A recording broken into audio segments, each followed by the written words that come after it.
अब आता है अपॉइंटमेंट ऑफ जजेस। तो ये मेंशन है मेरे, और ये पेपर में आता भी है कि पर्टिकुलर जो भी मेरे कोर्ट्स होते हैं उसमें जजेस का अपॉइंटमेंट कैसे होता है। ठीक है, तो देखते हैं। Finally the constitution stated that every जज of supreme court shall be appointed by the president bye warrant under his hand and seal after consultation with such of the जजेस of supreme court end of high court in the states as the president में deem necessary for the purpose.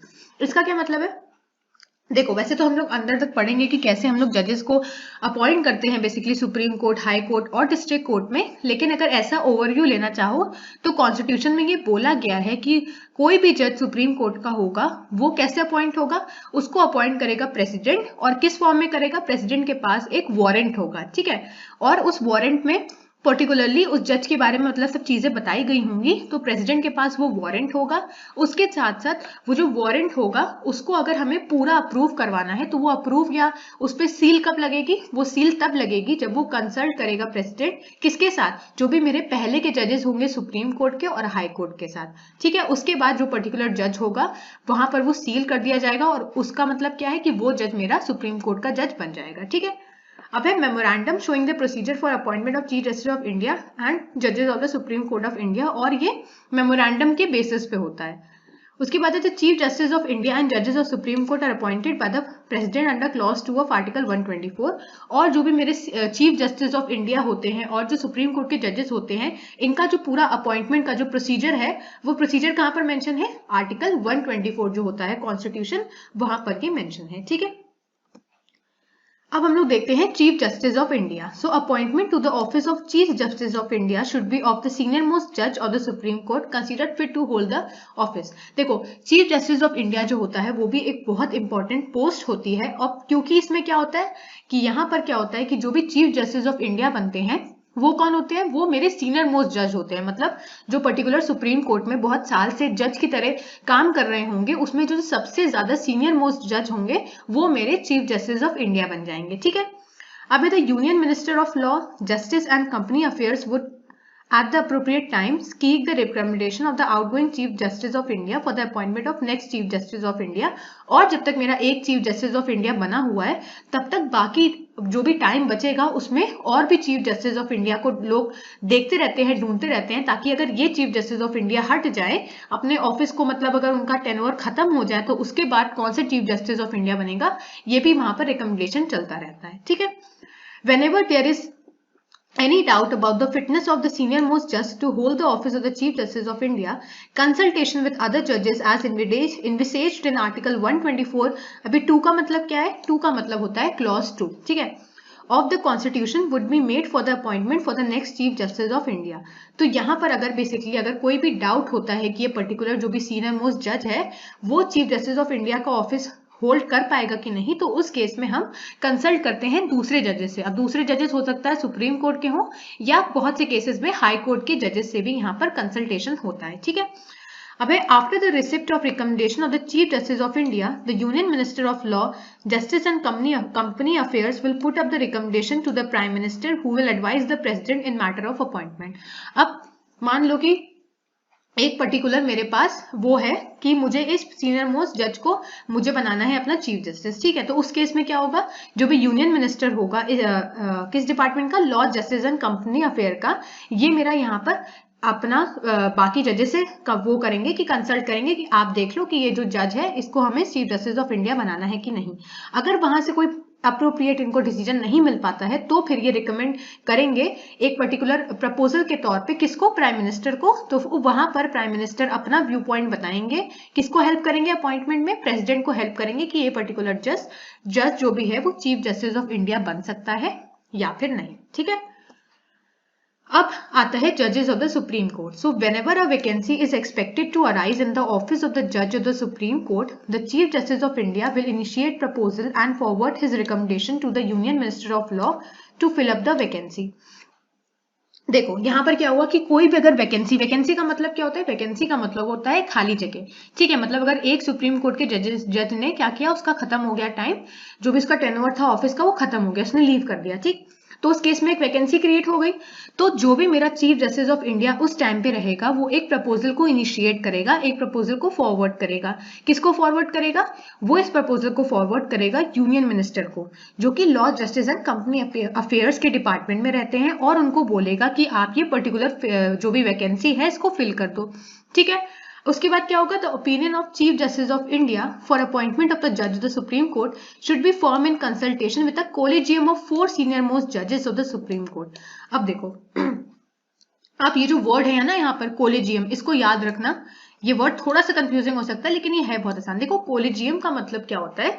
Collegium का समझ लो कि एक group of people. ठीक है, अब ये ग्रुप ऑफ पीपल जो है ये नॉर्मल पीपल नहीं होते हैं। जो सुप्रीम कोर्ट के सीनियर मोस्ट जजेस होंगे ना, उनको हम लोग कोलिजियम कहते हैं। मतलब कि अब हमने क्या किया, हमने सुप्रीम कोर्ट के जो भी 4 हो सकते हैं, 5 हो सकते हैं, वो उसके ऊपर डिपेंड करता है। यहाँ पर 4 बताया गया तो 4 मान लो कि 4 सीनियर मोस्ट जज जो होंगे सुप्रीम कोर्ट के वो, और उसके साथ साथ चीफ जस्टिस ऑफ इंडिया। ठीक है, इन सबके जो ग्रुप होता है इसको हम लोग कोलिजियम कहते हैं। ठीक है, तो जो चीफ जस्टिस ऑफ इंडिया होगा उन्होंने क्या किया, उन्होंने रिकमेंडेशन दी और किसके साथ कंसल्ट किया? मेरे कोलिजियम कम्युनिटी के साथ, कि पर्टिकुलर किसको हमें सुप्रीम कोर्ट का जज बनाना है।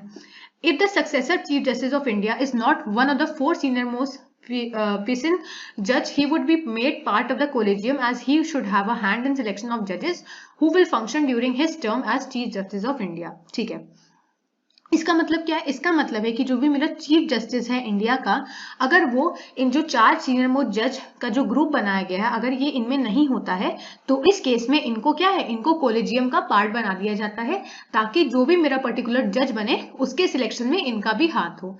ठीक है, अब है the chief justice of India would ascertain the views of the senior most judge in the Supreme Court who hails from the High Court from where the person recommended comes,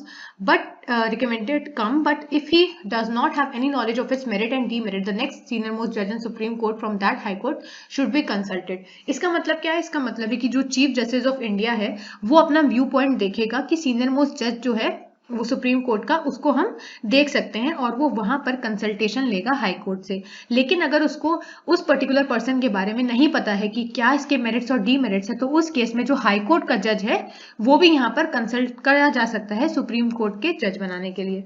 The requirement of consultation with a judge of Supreme Court would not be confined to that judge only who has that High Court as a parent High Court, and therefore would not exclude judges who have on transfer occupied the office of a judge or Chief Justice of High Court. तो वही चीज यहाँ पर लिखी है कि इस case में हाई कोर्ट के जजेस को भी कंसीडर कर सकते हैं। ठीक है, The opinions of members of collegium in respect of each of the recommendation as well as senior most judge in the Supreme Court from the High Court from prospective candidate comes would be made in writing, and the Chief Justice of India in all case must transmit his opinion as all the opinion of all the concerned to the Government of India as a part of record. और जो collegium जो भी community बनाई गई है वो अपना जो ओपिनियन है वो बता देगी कि उसको किसको पर्टिकुलरली सुप्रीम कोर्ट का जज बनाना है, और ये जो पर्टिकुलर रिकॉर्ड है, ये जो पर्टिकुलर इनका रिकमेंडेशन होगा, इसको रिकॉर्ड के तौर पर रख लिया जाएगा।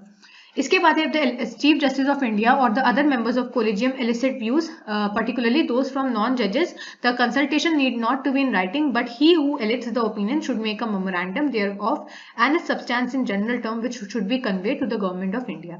तो यहाँ पर यही बताया गया है कि अगर यहाँ पर जो भी इन लोगों ने रेकमेंड किया है पर्टिकुलर जज को, अगर वो नॉन जजेस में आता है तो उस केस में राइटिंग के तौर पे इन लोगों को नहीं रखने की जरूरत है, मतलब रिकॉर्ड नहीं रखना है। ठीक है, लेकिन अगर ये नहीं समझ में आ रहा है, ज्यादा कॉम्प्लेक्स पड़ रहा है, लेकिन इसमें से अगर मैं सार बताऊं या फिर ऐसा बताऊं कि एक पॉइंट तो आप लोग को याद रखना ही है, वो ये है कि चीफ जस्टिस ऑफ इंडिया जो है वो किससे कंसल्टेशन लेता है? वो एक कॉलेजियम कम्युनिटी से कंसल्टेशन लेता है और उस कॉलेजियम कम्युनिटी के अंदर 4 सीनियर मोस्ट जजेस आते हैं। ठीक है, तो इतना तो याद रखना ही रखना। अब ये आता है जो मैंने यहाँ पर पॉइंट्स वाइज लिख दिया है कि अपॉइंटमेंट ऑफ जजेस इन सुप्रीम कोर्ट की कैसे अपॉइंटमेंट होती है। तो सबसे पहले क्वालिफिकेशन क्या है?